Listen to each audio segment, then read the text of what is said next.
vielen Dank an Wolfgang Gierke. Jetzt spricht Miriam Volkmann.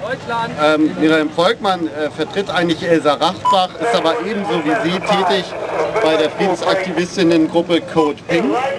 Und mit Code Pink verbindet dieser Ort noch insofern etwas, als dass sie hier jeden Montag um 20 Uhr eine kleine Kundgebung,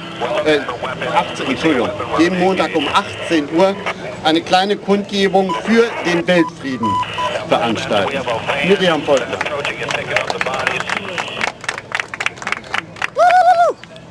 On Monday, when his trial finally begins, Bradley Manning will have been in detention for more than 1,000 days, including 11 months in solitary confinement.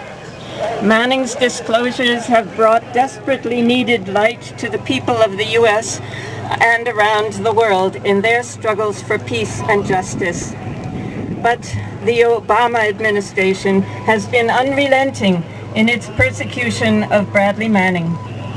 And starting on Monday, the administration's campaign against him will conclude with a probable judgment that will send him to prison for decades, if not for the rest of his life. To those who saw in the presidential candidacy of Barack Obama a hope for a turn towards peace and justice in U.S. politics, it is heartbreaking to realize that Obama and his regime have persecuted Bradley Manning for far more than, for example, the Nixon administration persecuted the whistleblower Daniel Ellsberg, who helped bring the Vietnam War to an end by leaking the Pentagon Papers in 1971. And where is John Kerry, Obama's new Secretary of State? When Kerry returned from military service in Vietnam, he became a member of Vietnam Veterans Against the War and helped to organize an historic hearing in 1971 called Winter Soldier, in which Vietnam War veterans testified firsthand about war crimes in which they had participated or that they had witnessed in Vietnam.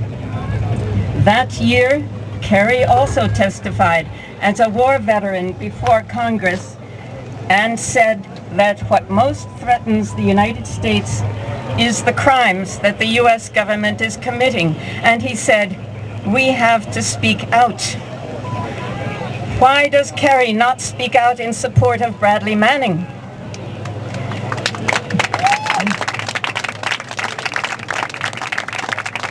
Bradley Manning was willing to go to prison so that we could know the truth. As a heroic whistleblower, he stands on the shoulders of thousands and thousands of ordinary heroes of the GI movement, going back to the Vietnam War era and continuing to the present day, many of whom have also been willing to go to prison so that the truth about these wars can be known and so that these wars can be stopped. When Bradley Manning enlisted in the U.S. military in 2007, many GIs were already trying to tell the truth about U.S. war crimes in Iraq and Afghanistan. Some refused to redeployment to Iraq or Afghanistan, knowing they would be brought to trial when they would have at least some chance to tell what they had seen and experienced.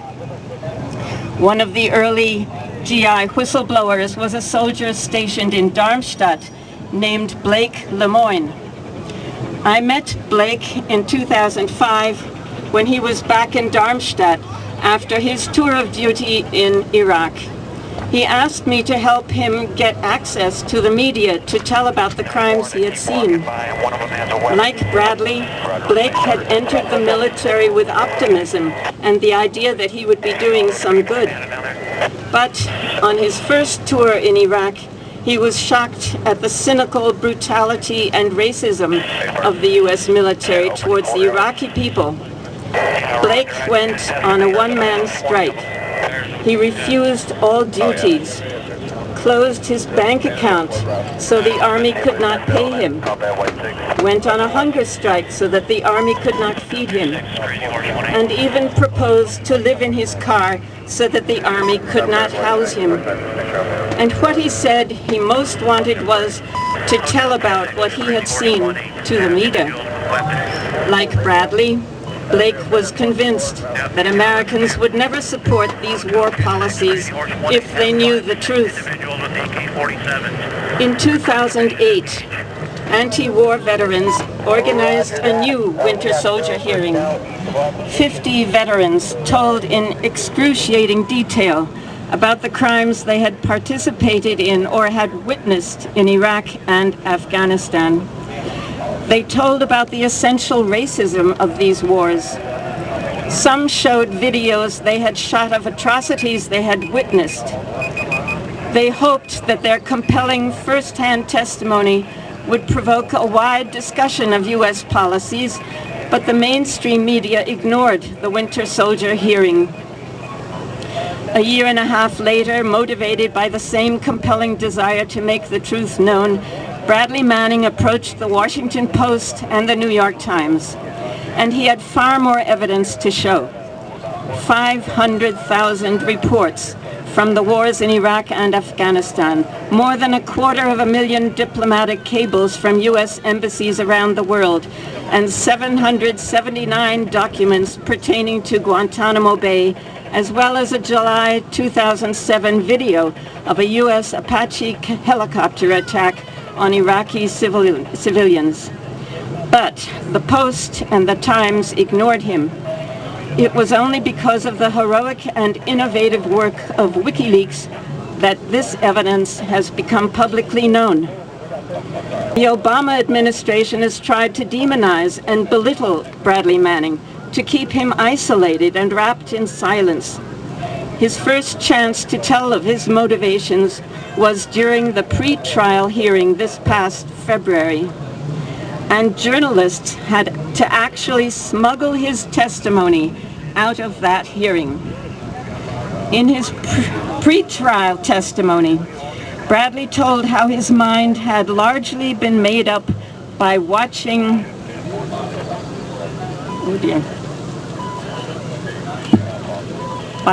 the secret video that would later be released under the title Collateral Murder.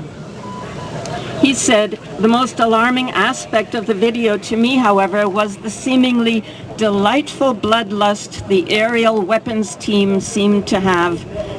They dehumanized the individuals they were engaging and seemed to not value human life and referred to them as, quote unquote, dead bastards, and congratulated each other on their ability to kill in large numbers. Seeing the videos, even some of the soldiers who had perpetrated the crime saw the truth of what they had done and apologized and expressed regret.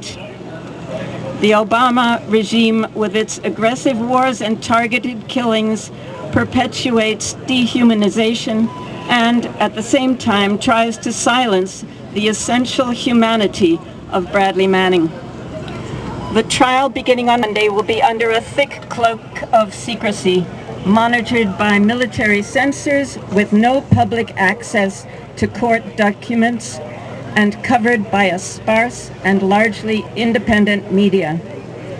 And Bradley's idealistic intent will not be taken into consideration in determining his guilt. Moreover, the important question of whether the documents he leaked should ever have been classified at all, or whether we, the people, instead have a right to know, will also not be discussed at trial.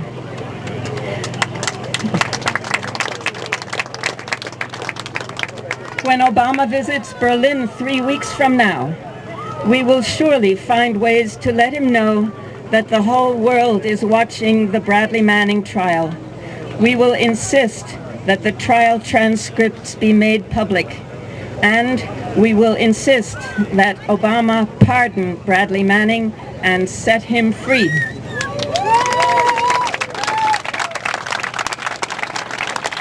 Thanks a lot to Miriam Portman. I now welcome Diani Barreto. Diani is born in the United States, so we'll also speak in English. She's a media activist, artist, lives and works in Berlin. Hello, thank you for coming today. I am here today as a concerned U.S. citizen to share some thoughts with you concerning America's most prominent political prisoner, Bradley Manning. Why do I say political prisoner? Because the nature of his acts were indeed political, and the government's aggressive and vindictive assault on Bradley Manning is also political in nature. A political prisoner acts according to his conscience, and to paraphrase the great Martin Luther King, he or she may willingly break the law and accept the penalty to arouse the conscience of the community over its injustice, and is in reality expressing the very highest respect for the law. I am here to tell you that a campaign of terror is being waged against free speech in my country, and the voice of truth tellers are being stifled, and they risk lifelong confinement, financial ruin, or potential death penalty for treason. Bradley Manning blew the whistle on the U.S. government and is one of those truth tellers. Today marks his 4 years in prison for the leak of 3 historic bodies, which exposed war crimes, abuse, and corruption. Whistleblowing is a safety valve in our society. It's the last instance, if you will, for issues that need correction and cannot be managed in conventional ways. Whistleblowers have played a very important role in our history as a corrective instance for malfeasance. President Obama, we need to protect whistleblowers.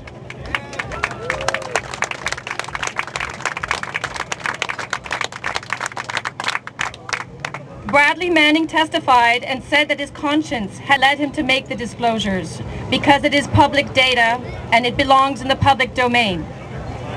Those are the words of a true prisoner of conscience.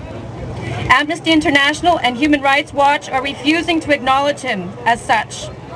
Amnesty International says it has to confirm whether the information was disclosed in a responsible manner. Since when does Amnesty International have to arbitrate on the ethics of information disclosure? I would like you to ask them, and please contact your local chapter and ask them to declare him a prisoner of conscience that he is. It could be a life-saving measure since he is being charged for aiding the enemy or having committed an act of treason. This all comes at a time when we are witnessing an unprecedented attack on the freedom of the press, where any leaks of classified information to any media organization could potentially be interpreted as an act of treason and be charged under the Espionage Act. President Barack Obama and Attorney General Eric Holder have used the Espionage Act 6 times to prosecute whistleblowers, more than all the previous presidents combined. Bradley Manning's case is also directly related to the Department of Justice's unprecedented invasion of journalists' privacy and the right to protect the sources.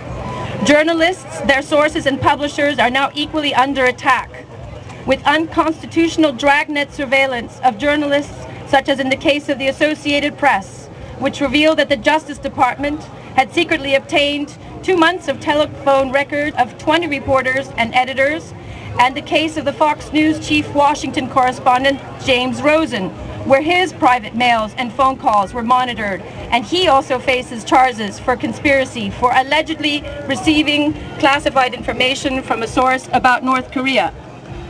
I would like to quote the legendary Pentagon Papers lawyer James C. Goodale. The press has a First Amendment right to publish information that is significant to the people's understanding of government policy. And what we are currently experiencing is a relentless war on whistleblowers, journalists, and information activists. And this war poses the gravest threat to our fundamental democratic principles. Bradley Manning did just that. He disclosed information that is significant to the people's understanding of government policy. Here is a quote from Bradley Manning's pretrial statement in February. I believe that if the general public, especially the American public, had access to the information, it could spark a domestic debate on the role of the military and of our foreign policy in general. Now that we find ourselves embroiled in a perpetual war for many years to come, with the so-called global war on terror, the legality and morality of these missions are rarely discussed in the media. Manning spoke truth to power and challenged the government's determination to prosecute and to control the information to conceal criminal acts and war crimes. Bradley Manning knowingly violated the law in order to expose greater criminality, as Rosa Parks did in a monumental act of civil disobedience that changed the course of history.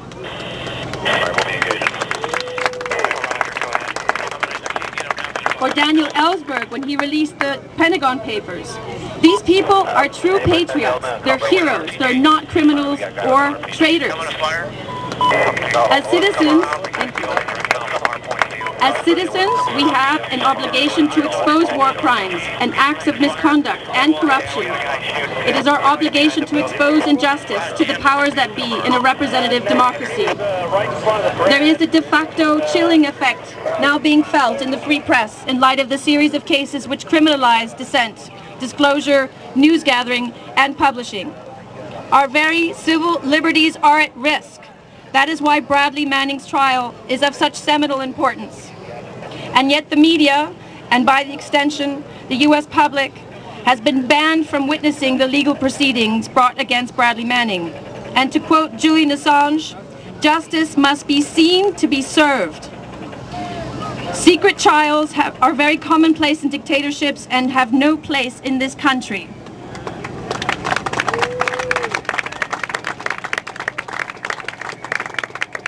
The recent Justice Department actions against journalists and media outlets and the secrecy surrounding the trial of Bradley Manning sends an ominous message about how far the state is willing to go to prevent oversight of its actions. Amy Goodman said, "Access to court documents and proceedings in the court-martial of Bradley Manning is vital to the public's right to know to what lengths their government will go to keep secret their conduct of wars and their occupations abroad." One of the three enemies that Bradley Manning is accused of aiding is classified, the other two being Al-Qaeda and Al-Qaeda in the Arabian Peninsula. Multiple scholars have said that they have never seen a case involving a classified enemy. If Bradley Manning is found guilty of having aided the enemy, it will set a very dangerous precedent. And here I would like to quote Julian Assange again. "If that precedent is allowed to be erected, it will do two things. Firstly, it means it's a potential death penalty to any person in the military speaking to a journalist about sensitive matter. Secondly, it also embroils the journalist and the publication in that chain of communicating, they would say, to the enemy, and therefore making them susceptible as well to the Espionage Act."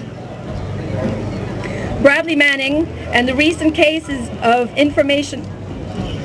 against the information activist Jeremy Hammond are amongst the highest profile in a series of cases that the Obama administration has been pursuing against information disclosure. What do Hammond and Manning have in common? They both disclosed information to WikiLeaks, and they did what they thought was morally necessary in the face of terrible injustices being committed. Truth is not a crime. Whistleblowing is not a crime. Denouncing war